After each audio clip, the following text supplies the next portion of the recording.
La liturgie de ce dimanche nous invite à réfléchir sur la prière. Malheureusement, quand nous parlons de prière, nous avons beaucoup de préjugés. Par exemple, la prière est ennuyeuse et inutile. Pourquoi prier? Pourquoi entrer en communication avec un être suprême, avec Dieu? Pourquoi aller à l'église? Pourquoi aller à la messe? Pourquoi aller au culte? Beaucoup de personnes nous découragent, veulent nous décourager en nous disant cela. Pourquoi aller prier? C'est inutile, c'est pas important. Mais pour nous, chrétiens, pour toi qui suis cette vidéo, pour toi qui m'écoutes, pour toi fils et fille de Dieu, qu'est-ce que la prière? Qu'est-ce que la prière pour nous? C'est avant tout silence pour écouter, réfléchir, contempler et méditer. Sans ce silence intérieur surtout, nous risquons d'accumuler des mots et Jésus nous met en garde contre ce danger dans Matthieu 6 verset 7. Pourquoi prions-nous alors? Parce que nous croyons en la paternelle attention de Dieu et que notre foi est nourrie, réconfortée, soutenue par la prière.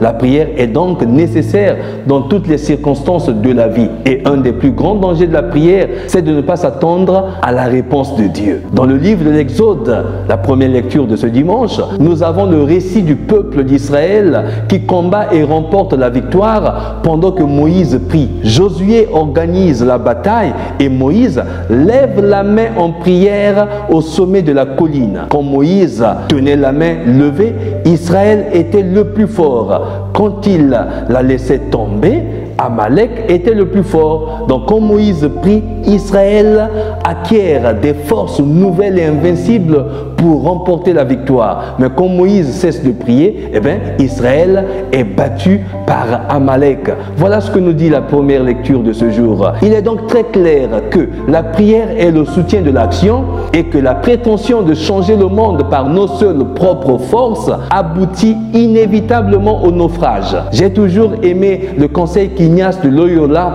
donnait pour enseigner l'art de prier. Prie comme si tout dépendait de Dieu, travaille comme si tout dépendait de toi. Et Saint Benoît enseignait la même chose dans sa règle Ora et labora. Prie et travaille. Prie en travaillant, travaille en priant. Il faut harmoniser ces deux dimensions de la vie afin de vivre une vie épanouie et réussie. Prier et travailler. Travailler et prier sans négliger aucune de ces deux dimensions, mais les unir dans une harmonie qui fait de sorte que votre vie soit une vie réussie. Mais pour sentir la force de la prière, il est nécessaire de prier véritablement. Et comment prier véritablement? L'Évangile répond à cette question par la parabole du juge inique et de la veuve insistante. Jésus présente la situation d'une femme faible, piétinée injustement, mais qui ne se lasse pas de demander justice à un juge froid, insensible et inhumain. Le juge de la parabole est un personnage odieux, mais Jésus ne veut pas le prendre comme exemple. Il veut plutôt souligner le comportement de la femme qui ne se lasse pas de prier. Et à la fin, elle obtient justice, elle obtient gain de cause. Le comportement de la veuve révèle donc une grande volonté, une grande humilité et une grande ténacité. En outre, Jésus veut nous rappeler que la condition de la vraie prière est la foi. La condition de la vraie prière est la foi. Et la parabole se conclut d'ailleurs par ces mots. Mais le Fils de l'homme, quand il viendra, trouvera-t-il la foi sur la terre? C'est une question effrayante, une question qui donne des frissons. C'est une question qui pointe le doigt sur l'essentiel. Sans la foi, il n'y a pas de prière, mais seulement des formules de prière. Quand il n'y a pas de foi, il y a des formules de prière. Or, la prière, ce n'est pas débiter des formules, mais la prière, c'est entrer en connexion, en relation avec Dieu, une relation intime qui établit une syntonie avec le Seigneur dans une communication directe. Et Dieu répond parce qu'il écoute les paroles qui sortent et qui viennent du cœur. La prière soutenue par la foi. Mais qu'est-ce que la foi? Elle signifie croire en Dieu, c'est-à-dire s'abandonner, se livrer à lui, compter totalement et avec confiance sur lui. Dieu qui est bonté et justice vient à la rencontre de celui qui l'implore avec persévérance et avec foi. La prière, en effet, est le souffle du cœur plein d'amour qui part de l'homme vers Dieu et vice-versa, de Dieu vers l'homme. Si tu pries, tu aimes, et si tu aimes, tu pries. Et l'Église, à travers ses ministres, comme Saint Paul le dit à Timothée, l'Église doit insister sur ce fait. L'Église annonce la parole de Dieu en insistant, en avertissant, en exhortant, en réprimant, précisément parce que l'Église considère la parole de Dieu extrêmement importante et cette parole de Dieu nourrit notre prière de foi. Je voudrais conclure par cette histoire sur l'efficacité de la prière, une histoire belle que je raconte souvent pour parler de l'efficacité de la prière simple. Il fut une fois dans un diocèse, l'évêque du diocèse voulait savoir lequel de tous ces prêtres religieux et religieuses et laïcs avait fait la prière la plus efficace durant toute l'année pastorale. Alors l'évêque envoya les émissaires dans les paroisses et dans les presbytères, dans les couvents et dans les maisons de chaque coin et recoin du diocèse pour chercher la personne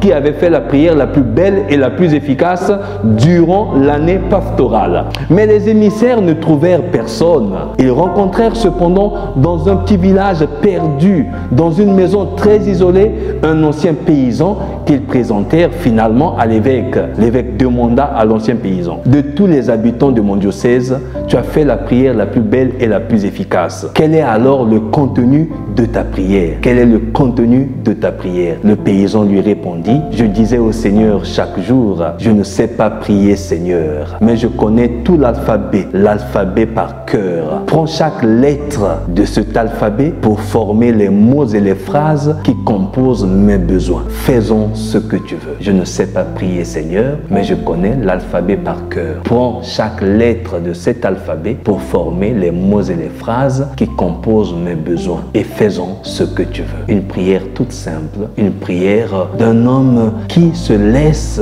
remplir et guider par Dieu. Un homme qui ne prétend rien. Un homme qui ne veut pas formuler les mots et les phrases par son intelligence, par sa tête, mais un homme qui se laisse conduire, qui laisse Dieu prier en lui. Un homme qui laisse que Dieu lui-même puisse exhaler, puisse élever la prière qui vient de son cœur. Et à ce moment-là, le Seigneur sait prendre les lettres de l'alphabet que vous connaissez pour former les mots et les phrases qui conviennent à vos besoins.